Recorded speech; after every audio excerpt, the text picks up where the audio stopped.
and sponsored by ZoomInfo. We're going to go ahead and get started.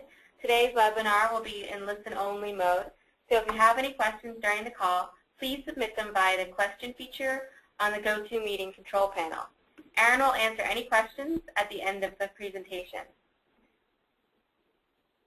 I'm going to go ahead and hand things over to Aaron. Aaron is a sales guru, an entrepreneur, and author of CEO Flow, Turn Your Employees into Mini CEOs. Welcome, Aaron. All right, thanks. Thanks, ZoomInfo team. I'm actually excited. I added here on the front page, 5 new and a little crazy ways to align sales and marketing because, some of the ideas, some of the 5 ways will be, some might be things you've heard before or be common sense, and some you'd be like, what? We can't do that. Let me start by sharing a little bit about myself. So if you haven't heard of me, who's this Aaron Ross guy? I've always been in engineering and started off life coding at NASA and went to Stanford, dropped out of Stanford Business School to start an internet company, which failed spectacularly. We raised and spent $5 million, and I just learned a lot about what does and does not work as a CEO and as someone managing sales and marketing. So I know what does not work, and then, a very adventurous person. I like to do, it's like that little crazy part of me. So I've done Ironman triathlon and 30-day survival course in the desert. But what all these things prepared me to do was then I went in with this little place called Salesforce.com. And I started there in 2002? I don't know, ancient history, 2002, yeah, it was late 2002. And I ended up there, Salesforce at the time was probably about 150 people. And they hadn't really they just started their inside sales team. And at the time, they're just trying to go after bigger companies, enterprises. They'd been doing very well with the small business space already. And what I ended up creating there was an inside sales lead generation team.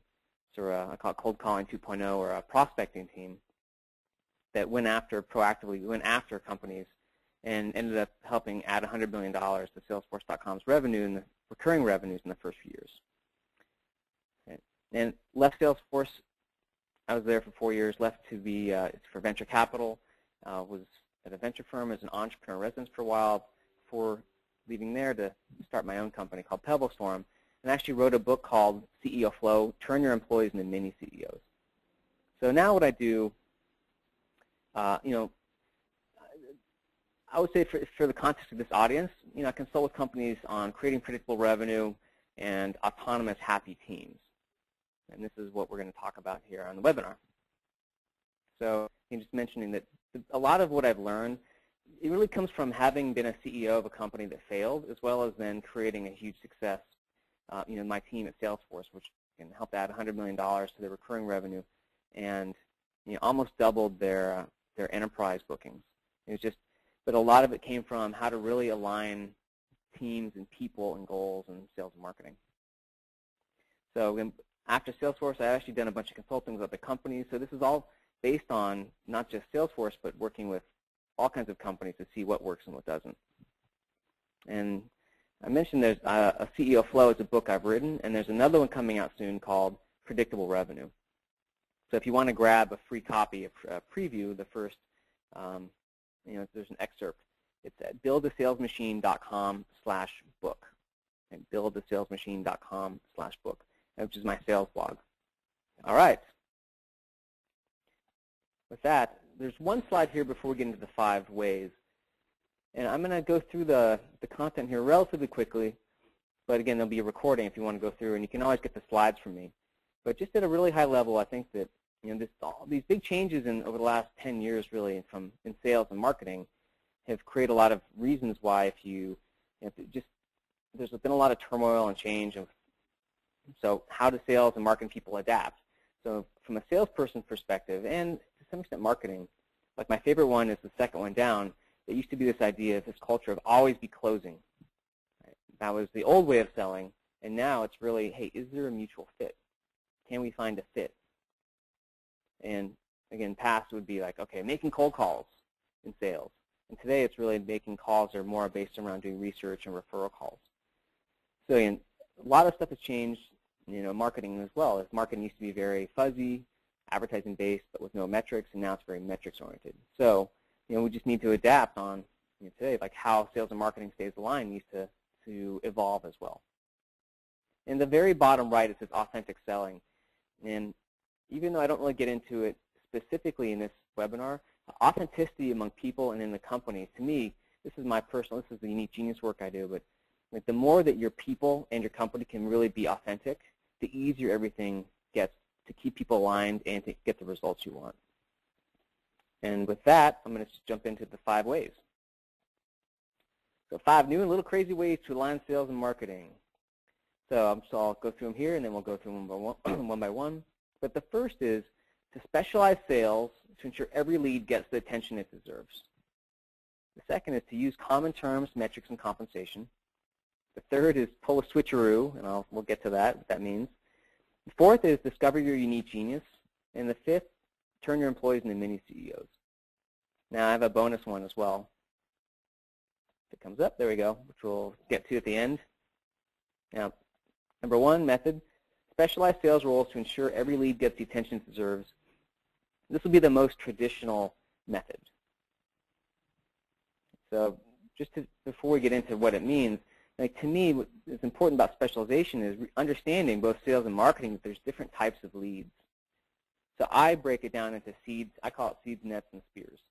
Now on the sort of upper right are the seeds, called word of mouth or PR, things that take time, like you're planting seeds and they grow later, but you're not really sure how long it might take. So these are the highest value leads, but they're the hardest to increase.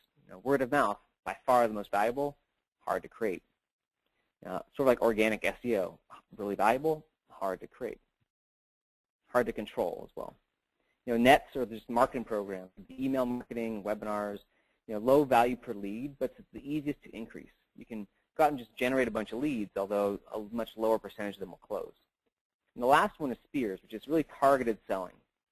So it's humans involved, and they've got a target list of some sort, targeting partners or prospects.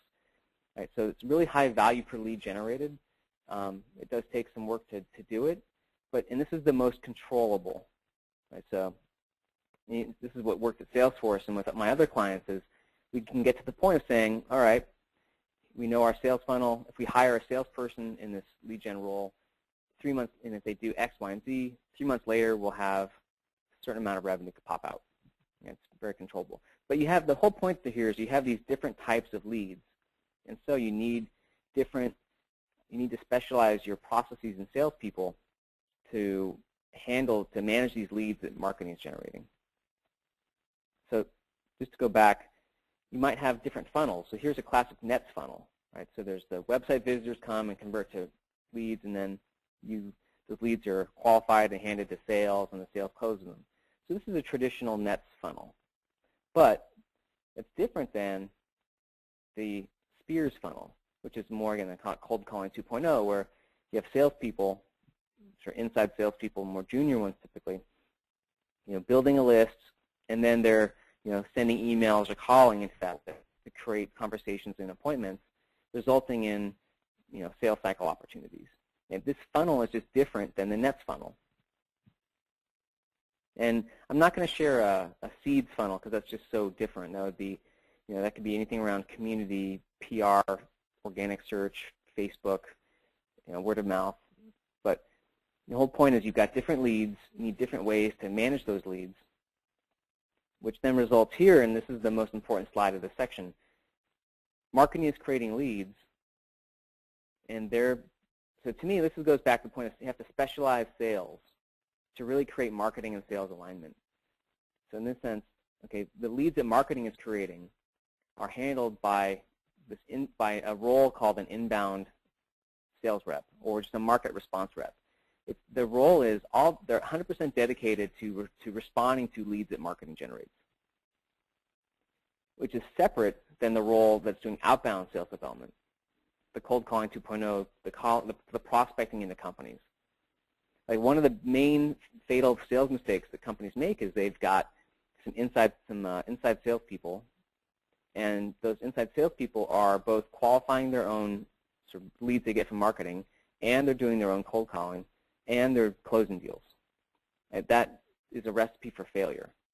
So this model is, there's one role which is just responding to marketing leads, the inbound sales development. A separate role, which is doing outbound, so prospecting. A separate role, account executives who are closing.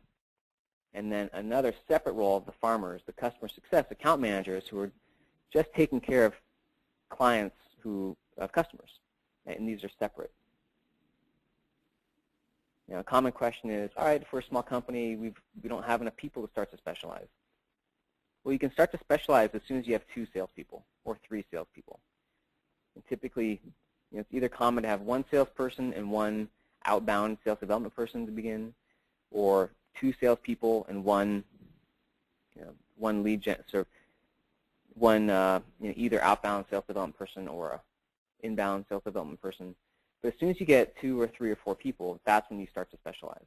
And the roles that you start with all depend on how many inbound leads are you getting or are not getting, and how much is converting, how much pipeline you have. But start to specialize sooner than you think. If this is the only slide, the thing you take away from today, like this is it. And this makes it really easy for marketing sales to align and to cut down on the problems and miscommunications and to get control over your process and actually get the results you want. And just a couple words on cold calling, because cold calling itself is really, it's dead. And I mentioned the spears kind of leads and an outbound role doing prospecting. So, and this is where with marketing, is mostly effective where that sales team is really doing their prospecting. They're the ones generating that role is generating the leads, and marketing is supporting them. In the past, this is the big difference in what how to get effectively generate these outbound sales-driven leads, and what worked at Salesforce.com and other clients. It's, in the past, people would do in cold calling 1.0. People would actually make cold calls, and then they would send an email to follow up if they had an email address, which is really inefficient. It can work, but just really inefficient. And in cold calling 2.0, it's so much more efficient to send a cold email first to a prospect. And there's ways you can get 8 to 10% response rates. And then when you're making calls, so if you're sending cold emails, you're getting responses. By the time you're calling, you're making, it's like referral calls, making warm calls. They're not cold calls. And it's so much more productive that way. And just a couple notes here. I'm not going to spend much time on how this works, but it is possible for doing prospecting to get response rates. And one of the tricks is just to, so imagine you're a salesperson, and going back to why this is important to sales and marketing alignment is when you've got a team of salespeople who are prospecting, you do not want to use marketing emails. It's just easier to stay aligned if the salespeople create their own very simple text-based, no HTML, text-based prospecting emails. And just, if you're reaching out to somebody, emailing them, just be really honest about why you're reaching out. And then keep it really short and sweet. So it should be easy to read and respond to on a BlackBerry. So if you're at a company and marketing is creating emails for salespeople to send out to cold prospects, just stop that. The marketing emails are really useful once you've got some prospects, once you've got sales cycles and you want to nurture people. But historically, marketing is not, they're not the experts in creating prospecting emails. Just have the salespeople do that, and marketing creates nurturing emails separately. And then, of course, you can actually go through a process. I'm not going to go through these, but again, if you want to get the recording slides, you can look at this. But there's a real process to creating that outbound sales machine of inside salespeople who are sending emails and just very predictably generating pipeline for the sales team. All right. And so, hey, Lauren, do you have any questions before we move on to method 2? Sorry, I got on a roll there. And so method 1, this one of specializing sales teams, is something I'm so passionate about because so many companies get it wrong, and they have all their salespeople wear all the hats. Where a salesperson, again, qualifying inbound leads, also doing prospecting and closing and taking care of customers. It just doesn't work. I think we're good, Aaron. Thank you. All right. Well then, heading on to method 2, aligning terms, metrics, and compensation. And Obviously, I mean, it should be common sense, but sometimes common sense isn't very common. But if you don't have common terms, metrics, and even how you talk about things, it's just going to create confusion, errors, and frustration between sales and marketing. And here's the simplest one, where just having terms that people, like the word lead, there's a million ways people use the word lead. Here's how I define things. So, and by the way, before I get into these, the most important thing is that your company, your team, has just a common definitions for what. If you use the word lead, make sure the VP of Sales and the VP of Marketing agree on what the hell that means. Because sometimes they don't. They use the word lead and people think it means different things. But here's where I go. A prospect is an untouched cold list or name, so a list of prospects. There's been no activity. Leads are prospects that have shown some kind of positive interest by, say, registering. So if you buy a list and you've never talked to them, those are not leads. Those are names or those are prospects. Leads are people who've registered on your website or responded to an email in some way. And then an opportunity is a lead that's been qualified usually by a human, because we're in B2B here. Sometimes it could be something different. Usually it's like someone has talked, 90% of the time someone has talked to that lead and qualified them. You could also call this a opportunity or qualified lead. And then a client, someone who pays you money, and then a champion is someone who actually refers you to leads. This could actually be a client who's a customer, or it could be someone else who's just refers you leads, like a partner, or someone. So, I also define as someone who offers testimonials. So these are my 5 main terms. The point is, you got to come up with your list in your company, make sure everyone agrees to them, so you're consistent. Now, on metrics, so these are the 5 that I think are the most important. Just tracking number of new leads per month, and of course you break these down usually in more complex ways. Types of leads and new leads per month and where do they come from and so on. But just number of new leads per month, number of new qualified opportunities. So this is leads that have been qualified. Okay, what percentage? So how many of those actually then become qualified? And I like to track this in 2 ways. One of which is just the number of qualified opportunities, and the second way is the dollar value of those opportunities. The third is the conversion rate, right? So you had of leads to opportunities. So if you had 100 leads come in and 20 turned into opportunities, the conversion rate is 20%. Of course, the amount of closed bookings, and then win rate. What percentage of your pipeline is closed, won into bookings? And marketing needs to understand these and pay attention as well, because marketing, in the past, all right, their goal is number of leads, but the more that you can actually tie marketing to metrics later in the funnel, the better. And that's what the compensation point is. And so, measuring marketing on new leads is like measuring sales on dials per day. It's like if you anyone can generate leads, doesn't mean that they're quality. And it's a useful metric. You got to track it, but you don't want to compensate on it. So what matters is qualified opportunities. And frankly, your amount of qualified pipeline per month is your best predictor of your revenue, right? So this is where, to create predictable revenue, if you can create predictable pipeline, qualified pipeline, then that will lead to predictable revenue. So what matters is, again, qualified opportunities and how many are created each month for marketing leads. This is for marketing. So number of opportunities, again, I like to track number of opportunities and the dollar value of opportunities. It's important if you know that you can generate $1 million in qualified pipeline per month, qualified these opportunities, and your close rate is 20%, it becomes a lot easier to predict revenue. And so however you can tie marketing to this number of qualified opportunities, you should.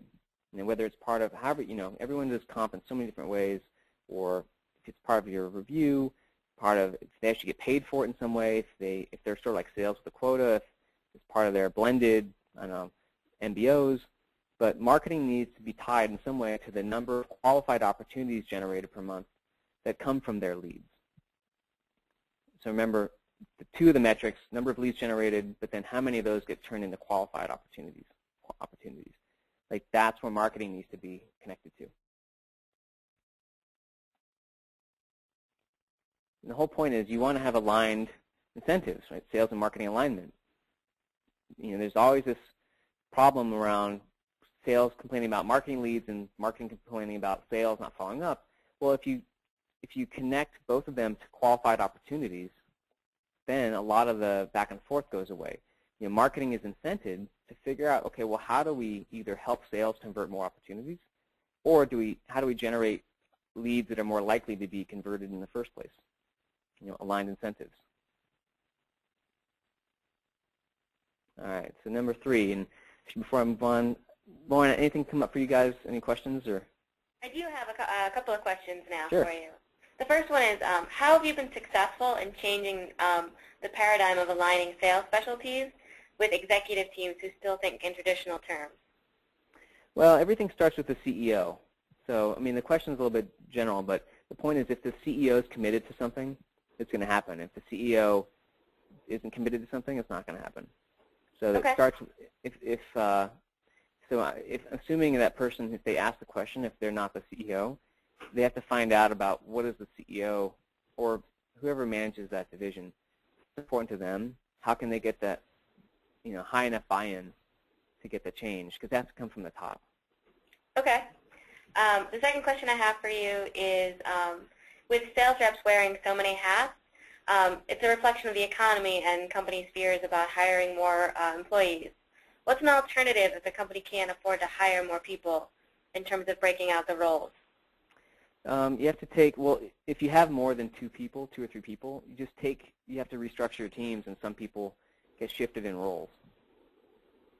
Now, there's always going to be exceptions, so you can't turn off your common sense or judgment here, because there's always exceptions. But in B2B, especially if you're doing software, if you're 90% of the time, you got to specialize. Like you have to.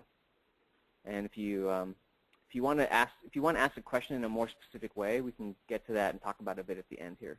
So like how many people you've got, or so on, some more specifics. Thank you. One other question I have is, what's the best way to get a purchasing contact at a company to present follow-up offers to actual users of the product who sales reps often don't have contact info for? And the second part of that question is, what's their incentive to get the value message to the users? It's a little bit of a broad question. What I'd say is, why don't you go grab my, why don't you, at the end, you can email me and I'll send you a draft copy of the Predictable Revenue book. I think that will be helpful. And okay, my great. email will be at the end. It's aaron@pebblestorm.com. It'll be at the end again, but if you email me, I'll send you a draft copy of the sales book coming out. Okay, and the last question I have for you at this point is, how do you qualify an opportunity? That's a little tactical. Let me give you a high-level answer. I would say, so the important thing is you have to come up with a set of criteria of, hey, when does it count as being qualified? So that's what you need to do, and then just make sure your people are trained on, like, consistency is the most important thing. It's that all the sales reps are qualifying, not in the same way, but when they pass an opportunity, let's say you specialize and you've got sales development reps who are qualifying leads, and then they're passing those to sales quota-carrying closers. What's most important is not the criteria of what gets qualified. The most important thing is that all those sales development reps are basically qualifying things to the same point, so that when opportunities are getting passed to sales reps, there's a consistent level of quality, so a sales rep knows what they're going to get. Okay, thank you. That answers your question. Consistency is more important than exactly how you qualify it. Okay, thank you. And again, if you have more questions around that, submit them at the end. We can spend some more time on it, but I'm going to, for now, keep going through the different methods. Excuse me. So the pull of switcheroo is probably the first crazy one. So this is the whole have them walk a mile in each other's shoes idea. So busy people lose touch with others' realities, and this is especially true with executives. And so how can you have salespeople and executives, work or intern in each other's, so sales intern in marketing and marketing in sales, so they get to spend some time in each other's shoes? I mean, that's just the only way to really get it. So you could switch from sales and marketing, even the VPs, for some amount of time. And if that's too much of a leap, the directors or managers or somebody, Take some salespeople and involve them in marketing projects. Take some marketing people and involve them in sales calls and opportunities. The biggest problem, and you can't just do this once. It needs to happen regularly. Every week, month, quarter, whatever, where the two different groups are getting to see what it's like in the other's world. And if you don't do this, they just forget, and it's impossible. It makes it really hard to. If I'm in sales and all I do, I'm so busy with sales, I can't understand or I can't respect what's going on in marketing, which makes it really hard to communicate and stay in alignment with them. I hope this doesn't take any more explanation because to me, it's very simple. It can be challenging. I mean, I'd say, how badly do you want the results of sales and marketing alignment and thus more efficient revenue and predictable revenue? Because this idea, I'm sure, comes up with lots of like, oh, we can't do that excuses. I'm sure you can come up with a million reasons why this will not work and why it's the wrong time and we're too busy and we da-da-da-da-da-da-da. But, you got to ask yourself, how committed are you really to aligning sales and marketing and to getting the revenue results you want, or reducing costs, or reducing drama? So I'll leave you with that. Let's move on here to method 4. I call it discover your unique genius, which is your purpose translated into fulfilling, profitable work. Now, I do a whole bunch of work around I call unique genius, and to me, the individuals and companies can have a unique genius. So it's not just one or the other. In this case, we're going to talk about companies. Companies and teams. Groups can have unique genius too. So there's a company, so in the purple, a company, you would have your genius. You're an expert at something that, whatever you do, you can be an expert at. The yellow is, there's other companies or competitors, and they've got, geniuses as well. So you can see where there's overlap, you might have something that sounds the same. I don't know, ZoomInfo competes with Jigsaw. Right? And then the orange is what people need. So the unique genius is really where you're creating what you do best. You're doing what you do best, and it's always in a place that's different. It's unique from what other people do, and you're serving a market need. That's where it's a little happy face. The point is so the way to describe it is unique genius. It's really a vision. This is where I'll get some examples, but vision and core values. That it's like, what are you meant to do? Like, what's your company's purpose? And not some lame-ass mission statement. Hey, we are here to increase shareholder value. But like, no, really, why do you matter? Why do you matter? Who cares? If you disappeared, why would people care? And understanding that and communicating it so that not only so that your employees care, it's a bigger mission than you are, and the market ends up caring. It's this idea like, what do you stand for? And making money doesn't count. I mean, you need to make money, but that's not a cause, unless you're in investment banking, that's not a cause that people care about. Being number one, people can care about. Making a difference, people can care about. Money is important, but it's not a cause. So one of the questions I like to ask about it, I'll give you some homework questions here. If your company is on the cover of Business Week for changing something about the world or business or culture, what did you do? What would be that important that you make the cover of Business Week for changing the world in some way? And the point is, like, having a clear and actionable mission and set of core values really helps align sales and marketing, because and every employee, in fact, your partners and clients, because it's like they have something to rally around. And again, it's not a tagline; it's everything you do, and it's not just saying that, hey, we're changing the world of da-da-da-da. It's actually doing it and living it. Think about how many companies say they have a value of integrity, but their actions don't match their words. And so it's not just saying something, but actually doing it. And so here's some of the examples I mentioned. Salesforce.com had no software, right? Their unique genius, as I call it. It's like their unique genius. Again, it's not just the words. It's to actually create what they've created and not without software, like getting rid of software. And they don't just say it, they live it. Or Zappos.com, deliver happiness to the world. And they don't just talk about being a customer-centric company and making people happy. Like they live it. And the last one here, Google, organize the world's information and make it universally accessible and useful. So again, companies that have found their unique genius like a cause that they care about, and the executives care about, the employees care about, the market cares about, and they tell people about it and they live it. Like that's unique genius. You know, what can your and this is the point, is creating something that's bigger than yourselves, and it creates a way to get out of the drama. You know, with sales and marketing, it's like, what is the bigger purpose of why they should cooperate, listen to each other, and help each other? So I mentioned some homework, some ways to think about, hey, what is your unique genius? So forget about what you do. And customers care less about what you do than the results you create. Right? So if you're one of these companies that says, you know, we're the leading application platform for widget integration on the social graph, and we're buzzword compliant, and the integration APIs, no one cares about that except for the pundits. And my example, I'll just use myself because it's simple. I could say, if people ask me if they ask me what I do, I could say I'm a sales and management consultant, or I do sales coaching, or a predictable revenue. You know, I'm a coach, business coach. Instead, what I tell them is, I help companies create predictable revenue. Or if it's a CEO, you know, so I help companies turn employees into mini CEOs. So it's more of a result to create for people, not so much how I do it. So again, think about that in your terms for your company. Are you talking about you're a platform? No one knows what a platform is except for tech people. What does that mean to a customer? And here's the homework. So when someone asks you, what do you do, pretend they asked, how do you help customers? And by the way, I mentioned unique genius applies to companies as well as individuals. So you can try this for yourself as an individual. It may be a little more frustrating, but it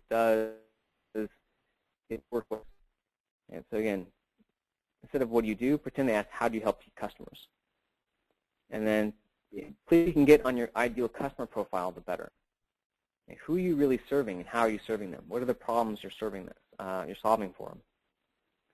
And then here's some questions you can help to get clearer on this. You can ask customers, and ask customers, you know, what difference have you made to them? Why did they do business with you? Why do they continue to do business with you? And why would they or do they refer others to you? Like, getting to the core of why do you really matter to them? All right, Lauren, any questions either from yourself you want to chat about, or anything that's relevant that came up through the chat? I did have a question, and it goes back to your number 3, pull a switcheroo. Okay. And someone asked if you could provide an example or how you get commitments from the execs to do the switcheroo. It's a great example. So how to get commitment for the execs to do something like a switcheroo is think about, what is your cause? I'm going to go back to unique genius. I mean, this is really my life's work, is unique genius work. But if your cause is bigger than that individual, you know, like, okay, whether it's a company goal, so let's say your mission, say almost use Salesforce.com, right? Their mission was no software, and if the employees really believe that, and you can say, okay, well, in order to accomplish this vision, and it's broken down into goals for the year and so on, you know, what is to take the personalities out of it. Say, what do we need to do to accomplish this goal, which is related to the vision of no software? And if one of the goals is, you know, aligning marketing sales in some way, and helping, it's really presenting the problem and then getting those executives to help buy into what the solutions could be.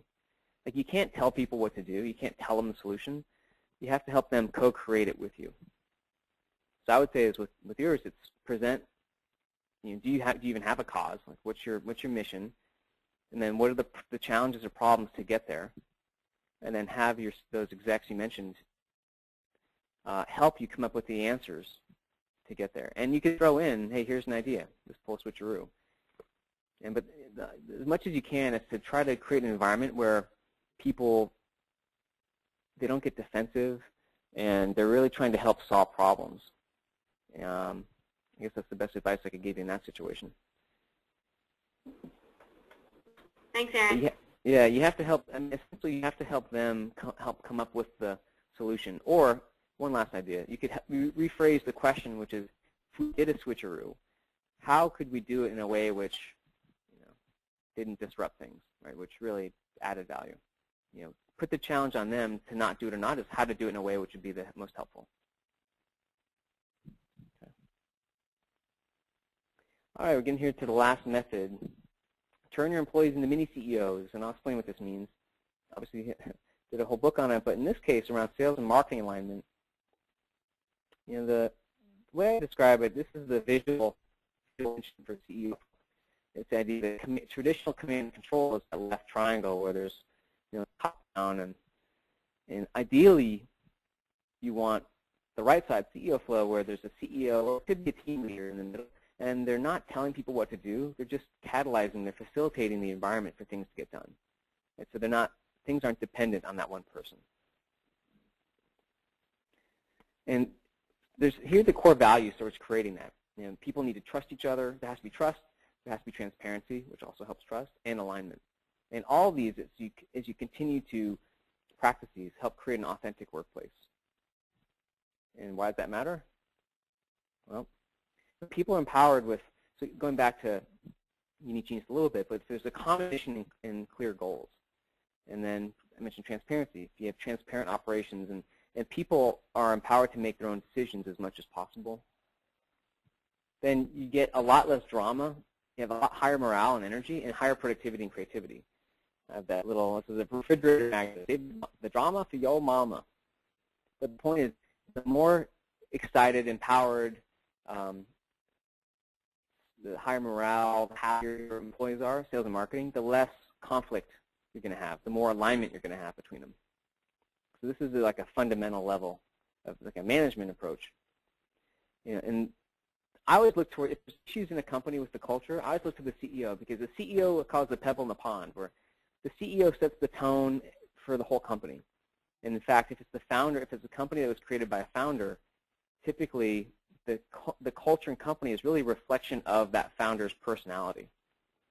So the CEO goes, they impact executives, and the executives impact the employees, and so on. An example is if the CEO is really, really stressed about closing the quarter out, he or she will hammer on the VP of sales. Right? And then the VP of sales will hammer on the sales reps. And if they're passing that stress down the line, the sales reps will hammer on the customers. And the customers have a bad experience, so they're going to tell other people they know, prospects and so on. So this is where the CEO has to be the role model. And if they don't buy into this sort of thing, it's just not going to stick.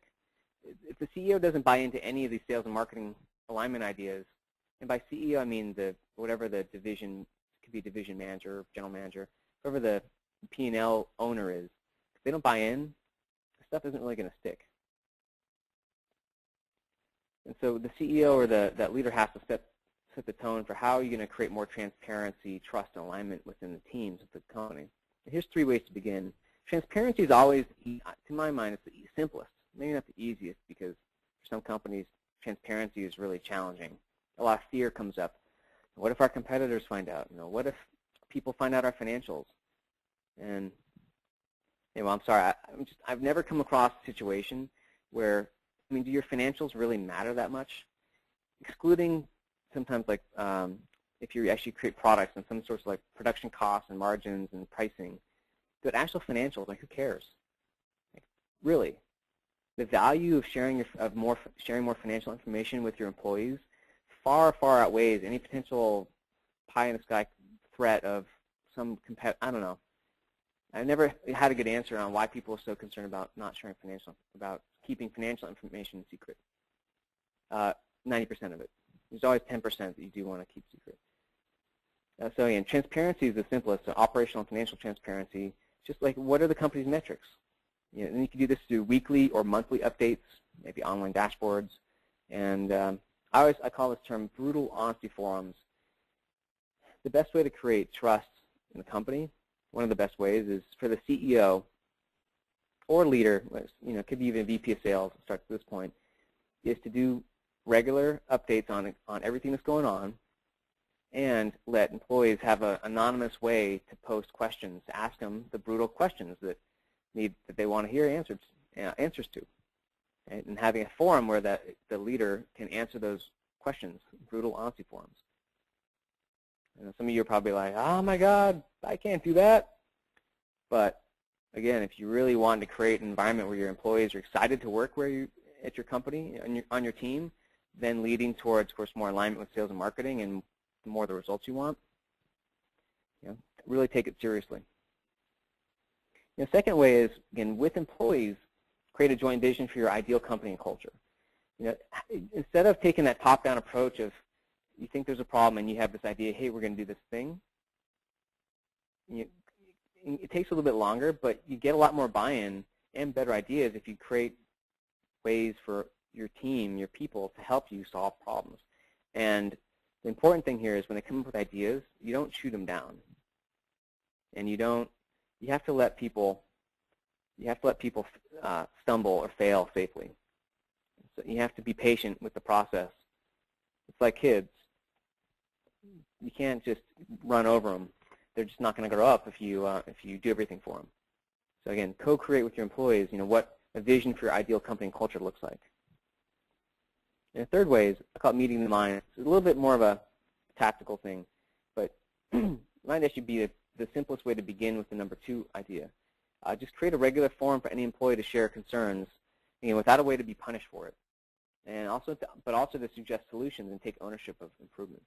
So it could be a meeting where you have your team get together on Monday, right, meeting the minds. Hey, everyone, whiteboard. What are all the problems? What are frustrations that people have? List them out. All right, as a team, what are the main frustrations we want to focus on? Okay, what are the ideas? How can we solve them? All right, sounds good. Now, if there's one thing we're going to pick or 3 things to pick, who wants to own those? That's very simple. All right, so that leaves us with, actually, before we move on to the last bonus method, any questions come up on this topic, Lauren, or even that you had? This is very unconventional for most companies, the way business is done in terms of having employees help be equal partners in running and growing and creating a company.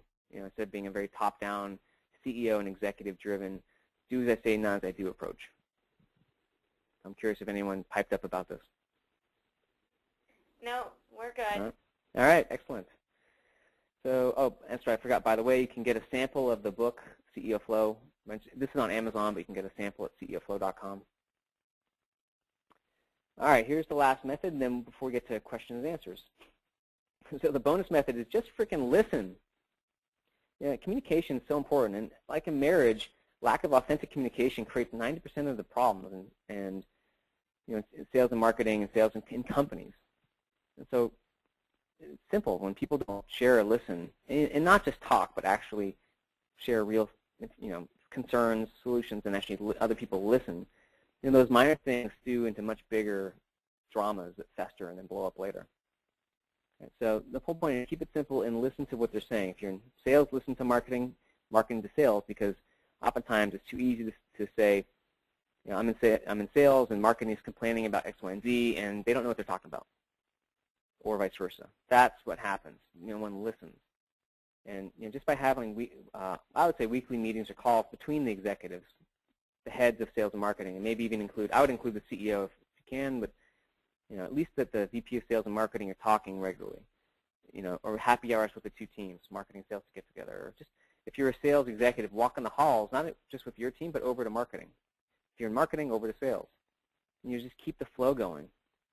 But, and not just going through the motions, actually like really listening. And it's so simple, but it's like a marriage, usually it's just communication that's the problem. All right. So just in review, these are the 5 new and little crazy ways to align sales and marketing. The specialized sales to ensure every lead gets the attention it deserves. Use common terms, metrics, and compensation. Pull a switcheroo. Discover your unique genius. And turn your employees into mini CEOs. With that, and then there's the bonus of just freaking talk. So to wrap up on I mentioned I do sales and predictable revenue coaching and the CEO Flow coaching. So really this value of, with clients, creating a clear step-by-step plan to create predictable revenue, and which helps, in part of this is that cold call 2.0 process to be able to repeatedly source sales-ready leads from ideal clients, these companies who aren't calling you, and attract awesome top-notch sales talent. And to really develop autonomous, happy employees, like workforces, so that executives and CEOs aren't, your teams can depend on you, but they're not dependent on you. And testimonial, but let me move on here to the address if you want to get in touch for the slides, And I mentioned if you want a draft of the predictable revenue book, or for speaker consulting, if you want to get in touch, info@pebblestorm.com is actually the best address. But because here I am, Aaron@pebblestorm.com works equally as well. But my assistant goes to the info@pebblestorm, so you probably get a better, faster answer if you go through there. So I just want to thank everybody, and I'm really it'll be fun here to get in some of the questions and have some more discussion on this. So thank you. Aaron, I do have a question. If your CEO isn't fully open to this idea, or it mostly says that they are, but their actions don't support that, is there any way that you can enact any of these strategies or changes at a company? Yeah, I mean, you can always start with baby steps, and it does help if you can, especially if they ask the question again, if there's one in particular they want to talk about. But you can take anything and do it in a small way to, get some sort of proof, so that when you go to your CEO or executive that you're like, hey, we tried this and here's what worked and here's what didn't, and we want to do it in a bigger way. So for example, even if you have salespeople that aren't specialized, that's okay, so in terms of just get it done as soon as you can, execution, that's the most important thing to do, is to specialize your salespeople. So that, again, the leads that marketing are creating really get the attention they deserve.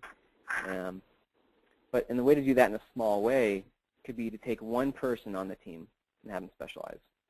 Or it could be to have your salespeople, this would be trickier, it depends on how anal you are and how small your team is, break up their days into parts of their day. For the first half of the day, it's some outbound, and for the second half, it's inbound. But I'd say if you, that'd be a little trickier. The easiest could be to take one person and have them just focus on one role, like outbound prospecting or just qualifying inbound leads, and show, hey, that you got some results there. Can we switch the whole team over?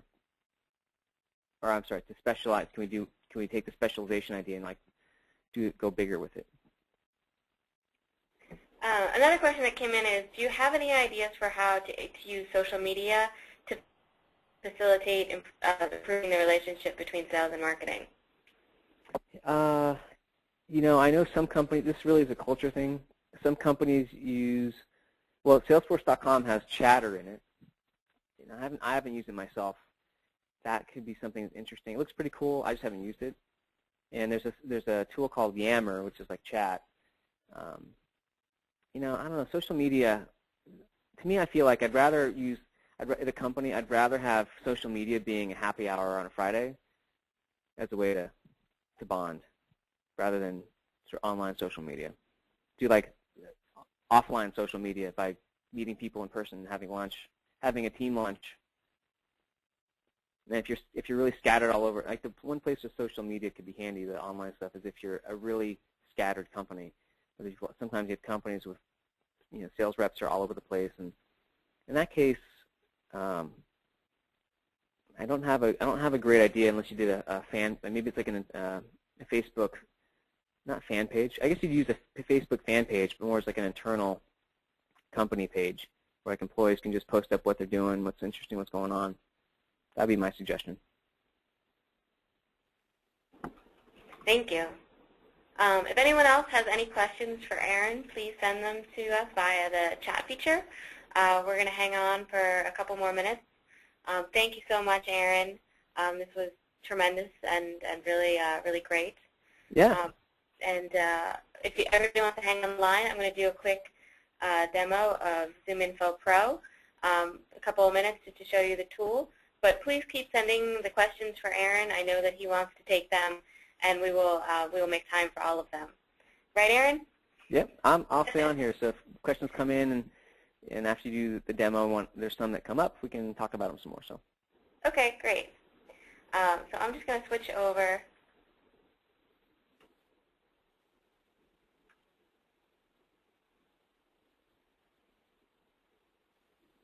You're going to take control here, right? Yep.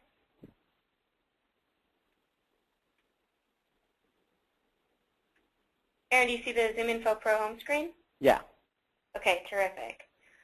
So ZoomInfo Pro is our patented proprietary technology that crawls the business web like a search engine. It actually reads the English language on the web.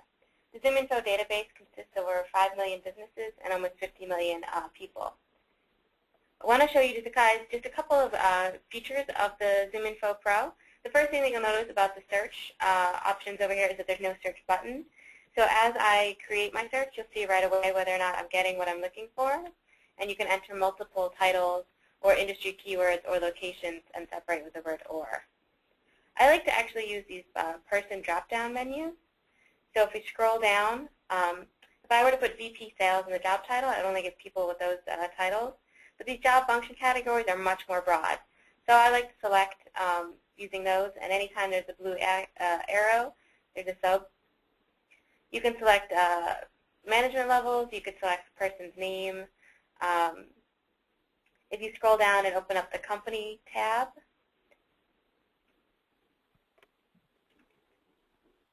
you could do industry. There's many industry selections to choose from, and again, subcategories below. You can sort by public companies, fortune companies. You can use these revenue or employee sliders to sort your company based on revenue or number of employees. You also have options under the location tab. You can select U.S. states, U.S. metro regions, Canadian provinces, Canadian metro regions, Australia, and the United Kingdom. You can select the little arrow next to any of these, and you can select. So, and you can also select more than one simply by holding down the Control key. You have the option to save your location so that it remembers where your territories are, and you don't have to enter your location every time you come in here. Once you have a list of people that you are interested in, or companies over here under the Companies tab, you could build lists, you can export, you can set alerts on people or on searches, and you can save the search to come in and rerun the search in the future. So if I pull up any of these searches that I've already saved, I'll get the results from the last time I ran the search, as well as any new results. The little date stamp over here is an important feature. It actually date stamps the last time we update in someone or verify that their information is correct. So you can see that for Pierre here, we did it just a couple of days ago. You can change how your information is sorted. You can group by company. You could eliminate results without email addresses if you're going to be doing an email campaign. And you can even change the range of your results. We're going to send you an email. It'll have a link to this webinar. It'll also have our contact information, so if you're interested in finding out more about the ZoomInfo Pro tool, you can contact ZoomInfo. And one other thing I want to show you on the Pro tool are the profiles. So you see not only Pierre's company information and his contact information, but you see employment information for him, previous employment information, education information, and any boards that he sits on. And then over here on the right is an excellent feature that we have called web references. So anytime Pierre appears on the web, whether it's on his company's website or whether he is quoted in a newspaper article or appears in maybe in a trade show website or an industry website, we capture that information and store it here. You can click on the link to go right to the page where you can read the article. And we even save the website, so if the information is dated or no longer live on the web, you can click on this cache link and it'll take you to a stored version of the website. So it's really a great tool for learning not only contact and business information for someone, but to get a really good idea about their professional experiences and maybe even some personal information as well. We have buttons to LinkedIn and Facebook, and those take you to this. If I click this, it'll take me to LinkedIn, and it'll run a search for all the Pierre Van Benedens in LinkedIn.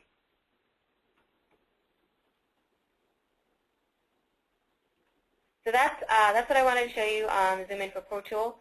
Once again, you'll get an email. It'll have a link to this webinar.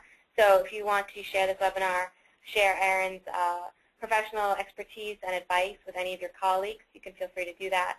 And it'll also have our contact information in case you are interested in learning more about ZoomInfo Pro.